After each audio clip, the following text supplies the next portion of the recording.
Pernah kepikiran nggak gimana kalau cara kita melihat dunia, hampir semuanya, itu sebenarnya didasari sama satu kesalahan besar? Nah, itulah ide radikal yang bakal kita bongkar habis-habisan hari ini. Coba deh pikirin sebentar. Pasar saham, bahasa yang kita pakai sehari-hari, bahkan soal moralitas. Apakah semua itu ada yang rancang, semacam jenius gitu? Atau jangan-jangan semua itu muncul gitu aja?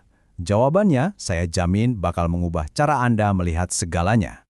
Nah, ini dia nih titik buta kita semua. Kita tuh secara otomatis selalu nyari siapa dalangnya. Ada perusahaan sukses, wah kita puji CEO-nya. Ada penemuan yang mengubah dunia, kita langsung sanjung penemu tunggalnya. Tapi, gimana kalau cerita yang sebenarnya itu jauh lebih rumit dan jujur jauh lebih menarik? Jadi, yuk kita coba balik total cara pandang kita. Lupakan dulu soal perancang hebat atau rencana besar. Sebaliknya, mari kita lihat gimana keteraturan itu bisa muncul dari interaksi jutaan individu yang nggak punya rencana apa-apa. Kita akan lihat dunia dari bawah ke atas. Kecenderungan ini tuh kayaknya udah tertanam di diri kita. Kita melihat desain di mana-mana. Waktu kita lihat jam tangan, ya jelas kita tahu ada yang bikin. Jadi pas kita lihat sesuatu yang super kompleks kayak mata manusia, pikiran kita langsung loncat ke kesimpulan, pasti ada perancang cerdas di baliknya. Nah, ini membawa kita ke dua cara melihat dunia yang beda banget.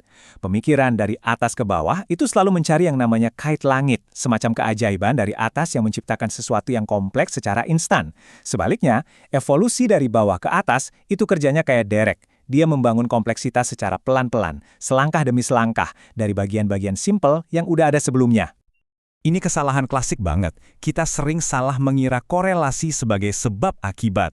Kita lihat kesuksesan, terus langsung nunjuk satu pemimpin. Padahal bisa jadi kesuksesan itu tumbuh dari bawah, dari proses yang jauh lebih organik dan nggak terduga sama sekali. Oke, sekarang kita masuk ke mitos pertama, pahlawan penemu yang bekerja sendirian. Kita semua kan suka cerita soal seorang jenius yang tiba-tiba dapat ide cemerlang di kamar mandi. Tapi, apa sejarah teknologi beneran kayak gitu? Kenyataannya jauh beda. Coba dilihat daftarnya. Termometer ditemukan oleh 6 orang berbeda secara bersamaan. Telegraf oleh 5 orang. Ini bukan kebetulan loh, ini sebuah pola. Sejarah nunjukin kalau kondisinya udah matang, kalau semua komponen yang dibutuhin udah ada, penemuan itu jadi sesuatu yang nggak terhindarkan. Siapapun nanti yang bakal dapat kreditnya. Ambil contoh hukum Moore. Kita sering banget ngehubungin ini sama sirkuit terpadu silikon, tapi coba deh lihat trennya. Kekuatan komputasi itu udah berlipat ganda secara konsisten jauh sebelum itu, lewat teknologi yang beda-beda. Jadi ini bukan soal satu penemuan jenius, ini soal lintasan evolusi teknologi yang nggak bisa dihindari, yang terus jalan nggak peduli siapa yang lagi mimpin. Kuncinya ada di konsep yang namanya kemungkinan yang berdekatan. Teknologi itu nggak loncat jauh ke masa depan. Sebaliknya, dia cuma ngambil langkah logis berikutnya. Dia menggabungkan dan memodifikasi apa yang udah ada di sekitarnya. Persis kayak evolusi, inovasi itu proses dari bawah ke atas. Dan ternyata, gagasan evolusi ini nggak cuma berlaku buat teknologi.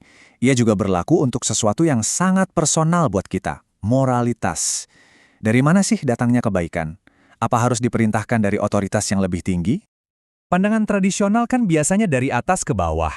Moralitas itu seperangkat aturan yang dikasih sama Tuhan, seorang raja, atau negara.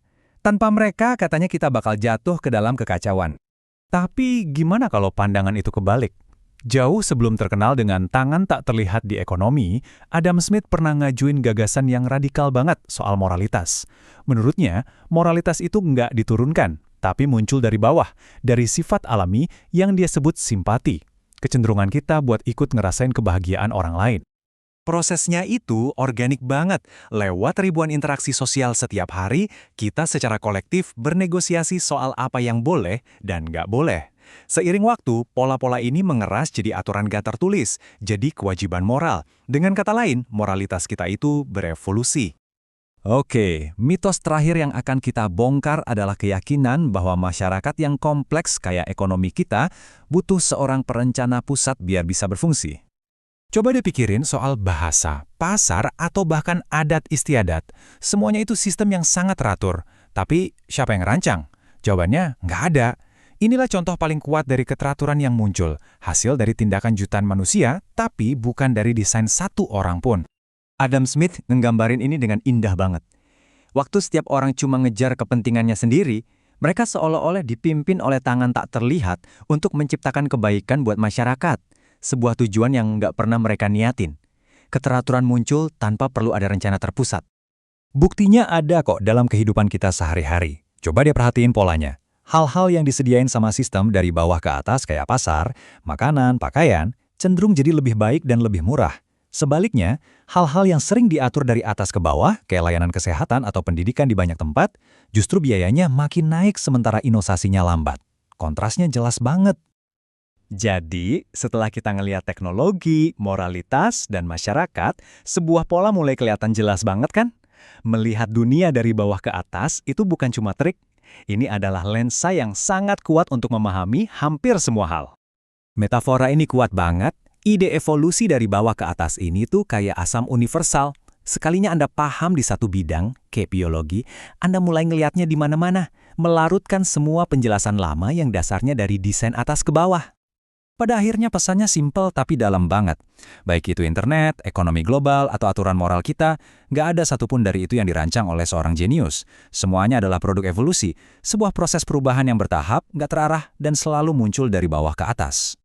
Dan ini meninggalkan kita dengan sebuah pertanyaan penting. Kalau perubahan yang paling kuat dan tahan lama itu datanya dari bawah, bukan diperintahkan dari atas, mungkin kita harus mikirin ulang cara kita mencoba mencahin masalah-masalah besar di dunia. Apa yang bisa kita kembangkan alih-alih kita rancang.